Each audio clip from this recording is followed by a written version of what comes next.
आणि हे time table खरं आहे का? तर अर्थात खरं आहे. टेंटेटिव्ह असलं तरी पण याच टाइम टेबल प्रमाणेच तुमचे एक्झाम्स होतात. त्याच्यामध्ये जास्त काही बदल होत नाहीत. त्यामुळे हेच टाइम टेबल खरं असल्याप्रमाणेच तुम्ही याला मानू शकता. ठीक आहे. सो सगळ्यात पेपर पहिला जो असणार आहे, पहिला पेपर तर तो असणार आहे इंग्लिशचा.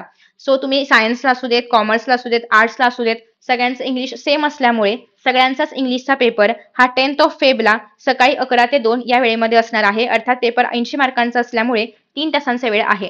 सो सायन्स, आर्ट्स, कॉमर्स सगळ्यांचाच पेपर हा होणार आहे 10th ऑफ फेबला 11 ते 2 या वेळेमध्ये. ठीक आहे. आफ्टर दॅट नेक्स्ट आहे हिंदी. जर तुमचा विषय हिंदी असेल, अगेन सायन्स असू दे, आर्ट्स असू दे, कॉमर्स असू दे, जर तुमचा विषय हिंदी असेल तर 11th ऑफ फेब्रुवारीला 11 ते 2 या वेळेमध्ये तुमचा हिंदीचा पेपर होणार आहे. ठीक आहे. नेक्स्ट, जर तुमची मराठी ही लँग्वेज असेल, ॲज अ लँग्वेजेसमध्ये तुम्ही मराठी चूज केलं असेल तर तुमचा पेपर होणार आहे 12th ऑफ फेब्रुवारीला 11 ते 2 या वेळेमध्ये. अगेन सायन्स, कॉमर्स, आर्ट्स फरक पडत नाहीये, लँग्वेजेस तिघांचे पण सेमच असतात. ठीक आहे.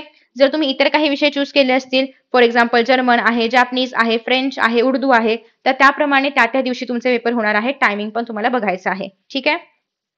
नेक्स्ट, जर तुमचा विषय संस्कृत असेल तर तुमचा पेपर होणार आहे 13th ऑफ फेबला 11 ते 2 या वेळेमध्ये. ठीक आहे. संस्कृत असेल तर 13th ऑफ फेब, मराठी असेल तर 12th ऑफ फेब, हिंदी असेल तर 11th ऑफ फेब आणि इंग्लिश असेल तर 10th ऑफ फेब. सो नीट बघायचं आहे की कोणता विषय कधी आहे आणि त्याप्रमाणे तुम्हाला प्रिपरेशन करायची आहे. ठीक आहे. आता अर्थात तुमचं इंग्लिश आणि हिंदी असे जर विषय असतील तर तुम्हाला मध्ये काही सुट्टी वगैरे नाहीये काही करण्यासाठी. त्याच्यामुळे ट्राय करायचं आहे की तुम्ही या पेपरचे जे काही सिलेबस आहे, जो काही अभ्यास आहे तो थोडा आधीच करून ठेवाल. कारण इथे एवढा वेळ नाहीये तुमच्याकडे मध्ये सुट्टी वगैरे नसल्यामुळे. ठीक आहे.